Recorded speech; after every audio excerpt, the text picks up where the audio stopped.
As a parent, we want to give everything to our kids, don't we?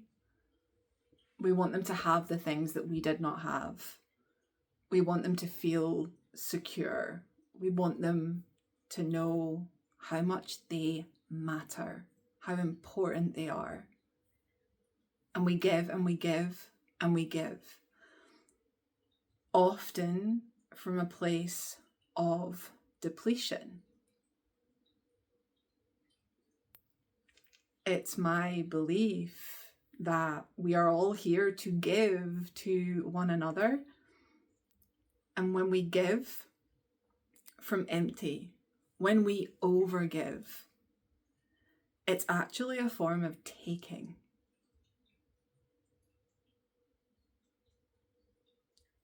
Stay with me here because the taking is unconscious. Okay?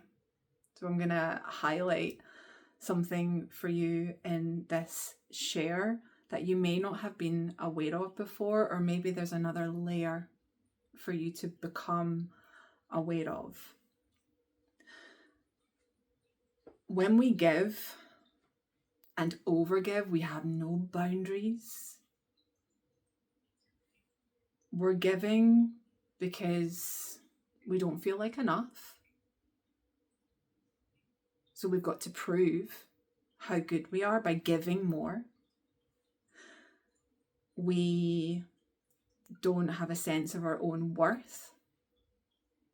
So if I do enough, then I'll be worthy or valuable. We might give in order to get love. And every time we give from that place of not feeling whole, of giving from obligation, giving up something for us, sacrificing in the name of love, we're looking to take something back. We're in need, essentially. That orientation depletes us further. It leads to burnout. It leads to resentment. It leads to frustration. We feel ourselves getting thinner emotionally, stressed, overwhelmed. And the solution is actually very simple. I don't do complicated in my spaces. I don't do lengthy processes either, because when you're a parent and there's a lot of demands on you and you have these little people around you who are needing, don't have the luxury of a lot of space, we're dysregulated, we're out of alignment with ourselves, we're empty, and we don't see any other way than to just keep being in action from that place of survival and stress. The solution is presence. And I'll explain what I mean by that. For me, presence is coming into a place of wholeness. It's tapping into the essence of who you are. It's knowing that you need nothing outside of yourself to validate your value, to embody your lovability, your love. It's my belief that we're all beings of love, essentially. At our essence, we are complete. Every single one of us has a unique spark within us that we are here to express in the world, and being in contact with that is really the number one orientation that any of us need in any given moment to be able to give from wholeness. So finding a way to your essence gets to be simple. And when I say your essence and your sense of wholeness, my first experience of that in my body was through a yoga practice. I grew up atheist and in rejection of all things woo-woo or religious or anything like that. And then I found yoga. And I got in contact with myself. It was a way of me taking the noise away from the outside world, away from the expectations of others and the expectations I placed on myself, all from a place of not feeling good enough, all from a place of needing to earn my place and my value. And I got in touch with, I am whole, I am perfect, I am complete, as I am in any given moment. When we can come into touch with that place,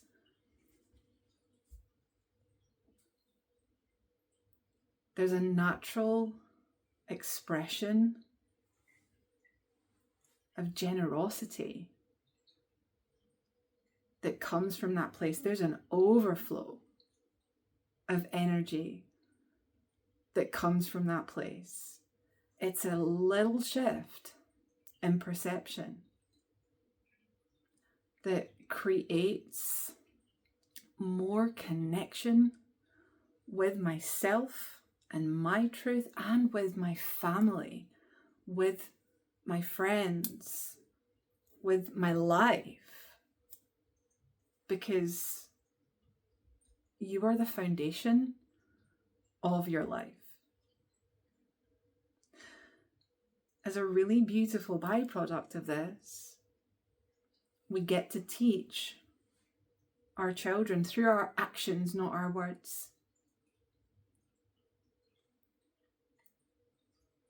what self-love looks like. Because when I'm giving from empty, I'm not loving myself.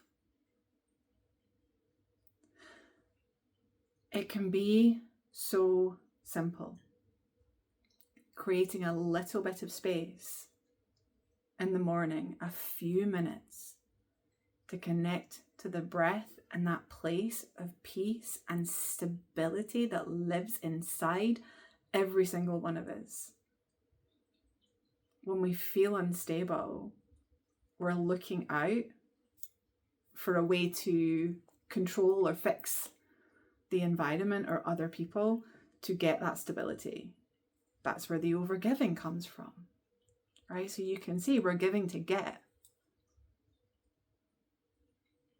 There are so many tools, techniques, meditations, mantras, breath works. I'm not going to go into all of the tools in this episode, and I will share some and many along the way as this channel grows. But it's enough when you're feeling that stress and that tension to simply pause. And it takes effort to pause. It takes effort to break patterns of a lifetime. And it's effort that actually is an investment, not a spending. I'm going to pause my overgiving in this moment, and I'm going to check in with where I'm coming from. Am I giving as an expression of who I am, or am I giving to get?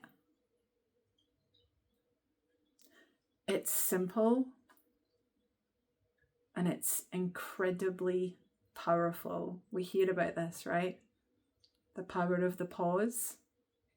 This is what it's for. It's not just pause and think my way into some kind of relaxation just for a moment. I'll grit my teeth and not say the thing. It's pause and remember who you are. Come into contact with who you are. That beautiful soul that came into this world. We all arrive the same way, right? I shared a video about how we arrive and how lovable we are, and we know this because we see this in our own babies. That never stops being true. We just forget. So we pause, we remember in our bodies, I am loved, I am safe, I am valuable, and from there we get to make a choice. Maybe we continue with the giving. Maybe we create a space to be more nourishing to ourselves. There's so many things that start to unlock, and what's true for you and what's right for you won't be what's right for everyone. This space is about really bringing awareness to certain patterns that are not serving you so that you can come into contact with you and make a new choice for you from your truth.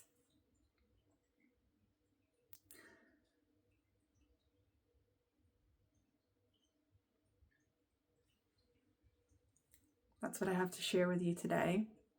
It's my hope that this has created some shift in where you get to show up from for yourself, for your family, and for your life.